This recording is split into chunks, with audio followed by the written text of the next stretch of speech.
Titanic ஐஸ்பர்க்கை hit பண்ண story நம்ம எல்லாருக்குமே தெரியும். ஆனா லைஃப் போட்ஸ் எம்டியா சைடான ஸ்டோரி கேட்க ரெடியா? 1912 world's biggest luxury ship Titanic Atlantic ஓஷன்ல மெஜஸ்டிக்கா செயில் பண்ண ஸ்டார்ட் பண்ணுச்சு. Everyone felt nothing could ever sink it, but they were wrong. Sailing start பண்ண மிட் நைட்ல ஷிப் ஒரு ஜாயிண்ட் ஐஸ்பர்க்கை ஹிட் பண்ணுச்சு. அந்த கிராஷிங் சவுண்ட்ல உள்ள அந்த பேசஞ்சர்ஸ் எல்லாம் பேனிக் ஆனாங்க.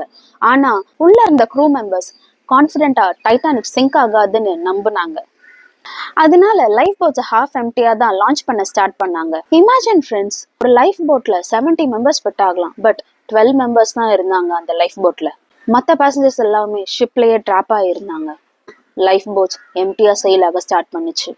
கொஞ்ச நேரத்திலேயே என்டையர் ஷிப்பும் ஐஸ் கோல்ட் வாட்டர்ல மறைஞ்சிருச்சு. ஹிஸ்டரி என்ன சொல்லுதுன்னா, லைஃப் போட்ஸ்ல இருந்த எம்டி ஸ்பேஸுக்கு இன்னி நிறைய லைஃப்ஸை சேவ் பண்ண முடிஞ்சிருக்கும்னு சொல்லுது. யோசிச்சு பாருங்க ஃப்ரெண்ட்ஸ், நம்ம டெக்னாலஜி மேல ரொம்ப நம்பிக்கை வச்சிருக்கோம், ஆனா அந்த ஓவர் கான்ஃபிடென்ஸே டெஸ்ட்ராய் பண்ணிடுச்சு.